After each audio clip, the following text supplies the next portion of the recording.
Hello friends, मैं आज से आप लोगों को क्लास 9th और 10th की साइंस पढ़ाऊंगा। आज हम लोग सबसे पहले क्लास 9th की केमिस्ट्री चैप्टर 1 पढ़ेंगे, जिसका नाम है हमारे आसपास के पदार्थ। आइए हम लोग सबसे पहले जानते हैं पदार्थ होता क्या है। पदार्थ पदार्थ को अगर हम लोग कहें तो पदार्थ की सीधा डिफिनीशन हम लोग कहें तो ऐसा पदार्थ जो स्थान घेरता हो, जिसका कुछ द्रव्यमान हो, पदार्थ कहलाता है। पदार्थ जो होते हैं वो छोटे छोटे कणों से मिलकर बने होते हैं। उदाहरण के लिए कॉपी, पेन, पेंसिल, या हम लोग कहें ब्रह्मांड की जितनी भी ये वस्तुएं हैं सब पदार्थ हैं, क्योंकि ब्रह्मांड में जितनी भी वस्तुएं हैं वे छोटे छोटे कणों से मिलकर बनी होती है, इसलिए ये सब पदार्थ के उदाहरण हैं। पदार्थ जो होते हैं वो छोटे छोटे कणों से मिलकर बने होते हैं, वो कुछ स्थान घेरते हैं, उनका कुछ द्रव्यमान होता है, जिन्हें हम लोग पदार्थ कहते हैं। यानी ब्रह्मांड की सारी वस्तुएं पदार्थ हैं। अब देखिए, इसके बाद पदार्थ का विभाजन है। पदार्थ का जो विभाजन होता है उसको भौतिक अवस्था के आधार पर करते हैं और रासायनिक अवस्था के आधार पर करते हैं। तो हम लोगों को इस चैप्टर में पढ़ना है भौतिक अवस्था के आधार पर पदार्थों का विभाजन। भौतिक अवस्था के आधार पर पदार्थों का जो विभाजन किया गया है वो मुख्यतः 3 भागों में किया गया है: ठोस, द्रव और गैस में। जबकि रासायनिक अवस्था के आधार पर जो पदार्थ का विभाजन किया गया है उसे शुद्ध द्रव और अशुद्ध द्रव में किया गया है। इसके बाद देखिए पदार्थ के कणों का जो गुणधर्म है। पदार्थ के कण जो होते हैं उनके बीच में रिक्त स्थान होता है।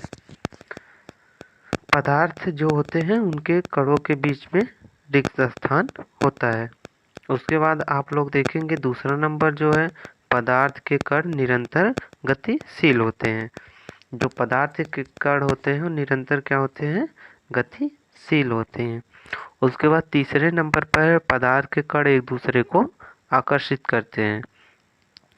पदार्थ की अवस्थाएं।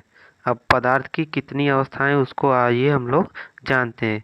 पदार्थ की मुख्यतः 3 प्रकार की अवस्थाएं होती हैं, जो होती हैं ठोस, द्रव, गैस। पदार्थ की 2 अन्य अवस्थाएं भी होती है जो प्लाज्मा और बोस-आइंस्टाइन कंडेंसेट के नाम से जानी जाती हैं। इसके बाद आइए हम लोग जानते हैं ठोस। ठोस क्या होते हैं उसके डिफिनीशन को जानते हैं। ठोस वो पदार्थ कहलाते हैं जिनका आकार एवं आयतन दोनों निश्चित होता है, वो ठोस कहलाते हैं। ठोस जो होते हैं उनके कण बहुत पास पास होते हैं, इसलिए इनमें अंतराणविक बल अधिक होता है, इसलिए ये प्रबल होते हैं। उदाहरण के रूप में इस्पात, पत्थर, लोहे या जितनी भी कठोर वस्तुएं हैं वे सब क्या हैं? ठोस के उदाहरण हैं। इसके बाद देखेंगे हम लोग ठोस के कणों की जो व्यवस्था है वो कैसी है। ये देखेंगे कि जो ठोस के कण है बहुत पास पास आपस में बंधे हुए हैं, इसलिए क्या होता है, ठोस के कण जब आपस में बंधे रहेंगे तो इनके बीच में अंतराणविक बल अधिक होगा, इसलिए यह प्रबल होते हैं। हम लोगों ने देखा कि जो ठोस होते हैं उनका आकार एवं आयतन दोनों निश्चित होता है। इन ठोस के जो गुण होते हैं, कणों की व्यवस्था होती है, उसमें ठोस के कण बहुत पास पास होते हैं, इनके बीच में अंतराणविक बल इसलिए अधिक होता है, ये बहुत प्रबल होते हैं। इसके बाद द्रव जानेंगे। द्रव क्या होते हैं? वे पदार्थ जिनका आकार अनिश्चित एवं आयतन निश्चित होता है, क्योंकि द्रव जिस बर्तन में रखे जाते हुए उसी के आकार को ग्रहण कर लेते हैं। द्रव के कणों की व्यवस्था। द्रव जो होते हैं उनके कण ठोस की कणों की अपेक्षा कुछ दूर दूर होती है, इनके बीच में अंतराणविक बल जो होता है वो ठोस की अपेक्षा कम होता है, इसलिए क्या होते हैं, ठोस से कम प्रबल होते हैं। जाहिर सी बात है, जब इनके कण दूर दूर रहेंगे तो इनमें अंतराणविक बल कम होगा। जब अंतराणविक बल कम होगा तो क्या होगा, ये ठोस से कम प्रबल होंगे। हम लोगों ने देखा कि ठोस के जो कण होते हैं वो बहुत ही पास पास होते हैं, इसलिए उनमें अंतराणु बल अधिक होता है, इसलिए वे प्रबल होते हैं। जबकि द्रव के जो कण होते हैं वे ठोस की अपेक्षा कुछ दूरी पर होते हैं, इसलिए क्या होता है, द्रव जो होते हैं वो ठोस की अपेक्षा कमजोर होते हैं। हम लोगों ने देखा कि जो देखिए द्रव के कणों की व्यवस्था क्या होती है। हम लोगों ने इससे पहले देखा कि जब ठोस के कण थे तो क्या थे, बहुत नजदीक नजदीक थे, इसलिए उनमें अंतराणविक बल अधिक होता था और इसलिए वो अधिक प्रबल होते थे। जबकि द्रव के जो कण हैं इनके बीच में अंतराणविक बल ठोस की अपेक्षा कम होता है और इनके कण जो हैं वे ठोस की अपेक्षा दूर दूर हैं, इसलिए क्या है, ये कम प्रबल होते हैं।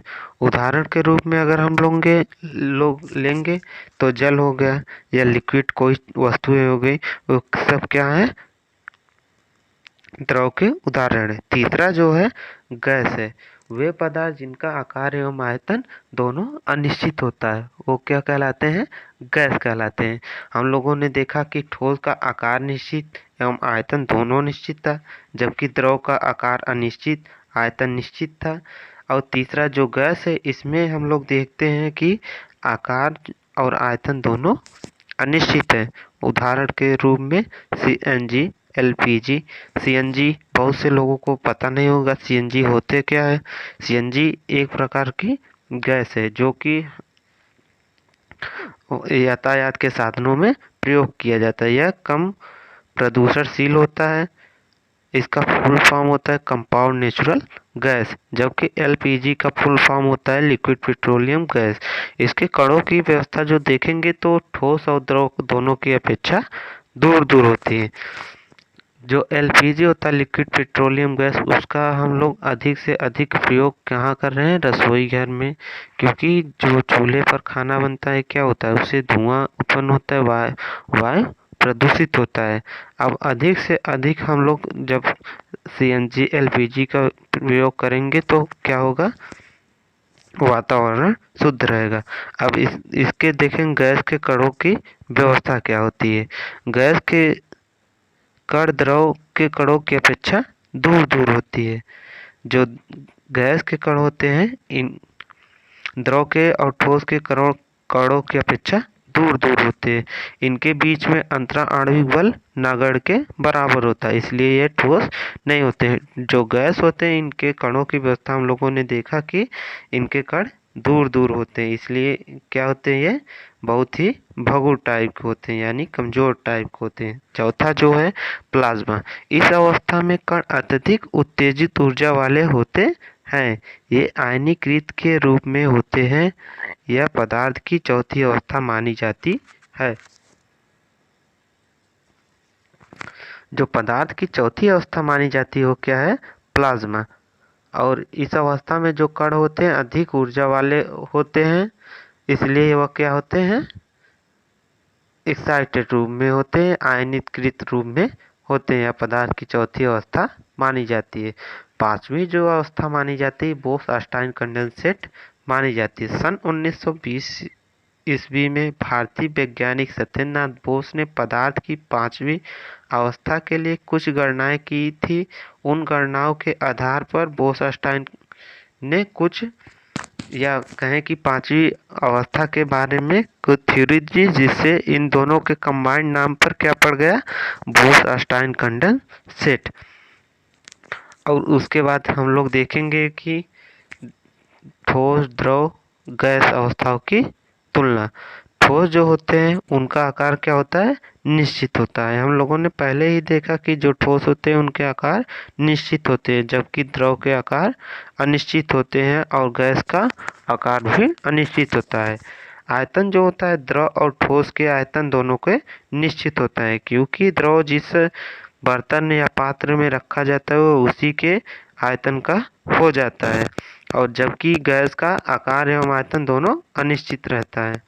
उसके बाद देखेंगे पदार्थ की अवस्था परिवर्तन।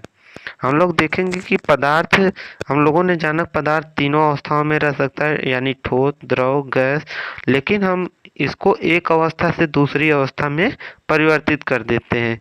इसमें कैसे परिवर्तन कर सकते हैं, तापमान परिवर्तन का प्रभाव।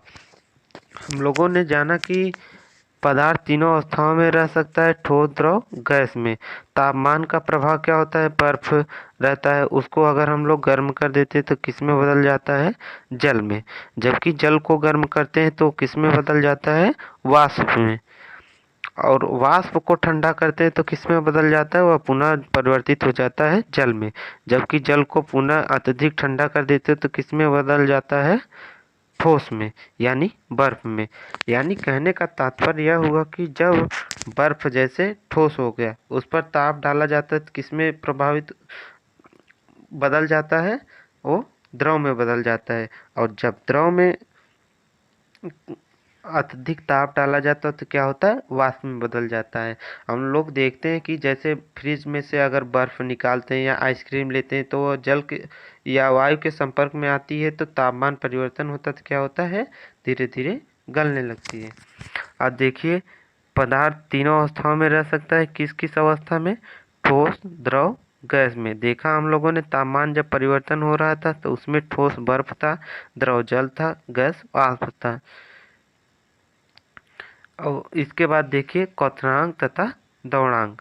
क्वथनांक क्या होता है? वायुमंडल के मानक दाब तथा ताप पर पदार्थ द्रव अवस्था से वाष्प अवस्था में परिवर्तित हो जाता है, उसे पदार्थ का क्वथनांक कहते हैं। यानी कि कहने का सीधा तात्पर्य यह है कि जब द्रव यानी जल वाष्प अवस्था में परिवर्तित हो जाए तो उसे क्या कहते हैं? पदार्थ का क्वथनांक कहते हैं। दूसरा द्रवणांक होता है। द्रवणांक क्या होता है? क्वथनांक के जस्ट विपरीत होता है। उसके बाद आता है संघनन। संघनन किसी पदार्थ की वाष्प अवस्था से द्रव अवस्था में परिवर्तन को पदार्थ की संघनन कहते हैं। ऊर्ध्वपातन कुछ ठोस पदार्थ एवं दाब एवं ताप की साधारण अवस्था में अथवा दाब को कम करने पर ठोस अवस्था से सीधे वाष्प अवस्था में चले जाते हैं। इस प्रक्रिया को ऊर्ध्वपातन कहते हैं। उदाहरण के लिए आयोडीन, कपूर, अमोनियम क्लोराइड या नौशादर। यानी ऊर्ध्वपातन क्रिया में क्या होता है कि जो पदार्थ होते हैं वह ठोस रहेंगे तो सीधे गैस में परिवर्तित हो जाएंगे, और गैस रहेंगे तो वो सीधे ठोस में परिवर्तित हो जाएंगे। जबकि हम लोग देखते हैं कि अन्य अवस्थाओं में क्या होता है, तापमान परिवर्तन या कुछ भी परिवर्तन होता है तो ठोस द्रव में परिवर्तित होता है, फिर द्रव गैस में, या गैस द्रव में परिवर्तित होती है, या फिर द्रव ठोस में परिवर्तित होता है। लेकिन इसमें ऐसा कुछ भी नहीं है। अब देखिए वाष्पीकरण को प्रभावित करने वाले कारक। वाष्पीकरण की दर विभिन्न कारकों जैसे सतह का क्षेत्रफल, तापमान में वृद्धि, आर्द्रता में कमी तथा वायु में कमी के कारण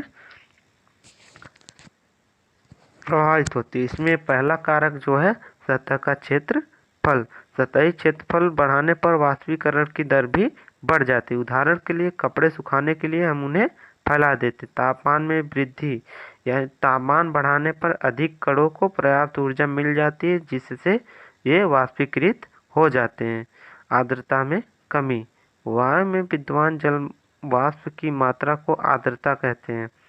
किसी निश्चित तापमान पर हमारे आसपास की वायु में एक निश्चित मात्रा में ही जलवाष्प होता है। जब वायु में जल कणों की मात्रा पहले से ही अधिक होगी तो वाष्पीकरण की दर घट जाएगी।